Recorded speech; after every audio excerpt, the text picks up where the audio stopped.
Hello, welcome to NOLA Stamping. I'm Barb Baldwin, and today we're going to be making a super fun card using the Unbounded Beauty paper pack. And then we're also going to use the Unbounded Love stamp set. I'm just using one of the stamps from the set. But I want to show you real quick in the catalog the Unbounded Beauty paper. I really like how everything is set up in the catalog, but it's kind of nice to see the paper separately too. The paper is 12 by 12, so that's pretty cool. And it comes with 6 different designs and like 2 of each one. So you get 12 pieces total. And everything is double-sided, which is going to come into play with this card for today. So let's get started.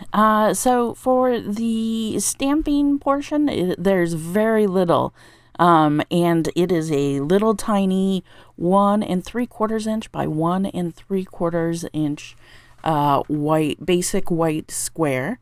And what we're gonna do is we're using the Unbounded Love stamp set. I'm just taking a sentiment from there. You can use anything that's going to fit in your square. I'm using, I think, Best of Luck. And I'm going to rotate that square, so that it's a diamond instead. So it'll be a nice focal point on the front of the card. I almost forgot to say I used a Petunia pop so that it ties in with the paper that we're going to use as the accent paper. Okay, so let's grab some pretty in pink cardstock, and we're just going to cut the card front. So that's going to be 5.5 inches by 4 1/4 inches. And then we're going to need another piece that's going to be like a frame sort of piece that's 2.5 inches by 2.5 inches. Okay, so next we're going to grab the Unbounded Beauty paper, and so I found that that nice floral paper that is in Petunia Pop. And so I'm cutting it 2 1/4 inches wide, and then I'm going to use a piece that's 5 1/4 inches tall, and then another piece that's 2 1/4 inches. So, then you kind of efficiently can cut the paper. And then I'm going to use this nice repeating pattern for the card front. So we're going to need a piece that's 4 inches by 5 1/4 inches.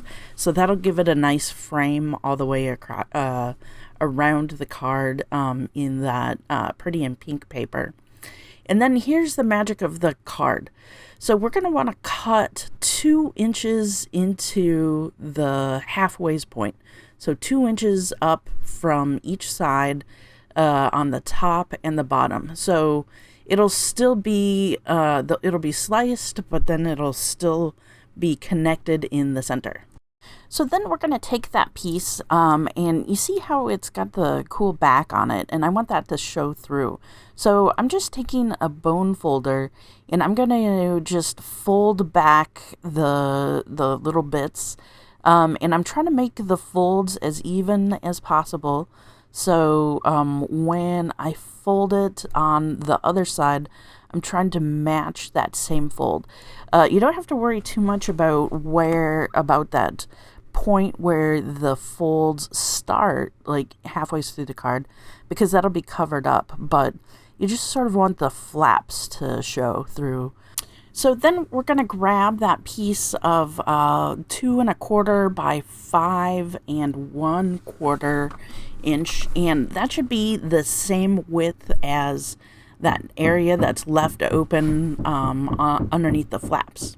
So the trick to getting everything sort of like lined up, so I felt I was just going to put like one bead from the tape runner on one side, and I'm just sort of lining everything up a little bit, making sure that there's a nice frame around the whole card.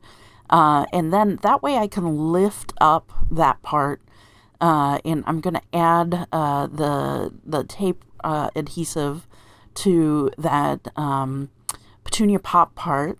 and then sort of get that in place, and then sneak up the top part and run tape runner, and that made it so much easier to just put everything together. I wasn't, I was a little worried that everything would be in place. So that worked out perfectly. So on to the little diamond that goes in the front.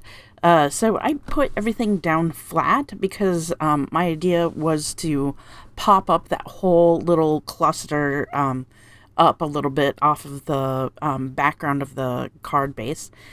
So I'm just taking the white 1 3/4 inch square, putting it in the center of the Petunia pop flower, and then popping that so that it gives it a nice frame with the pretty in pink, and then using some dimensionals to just pop that up.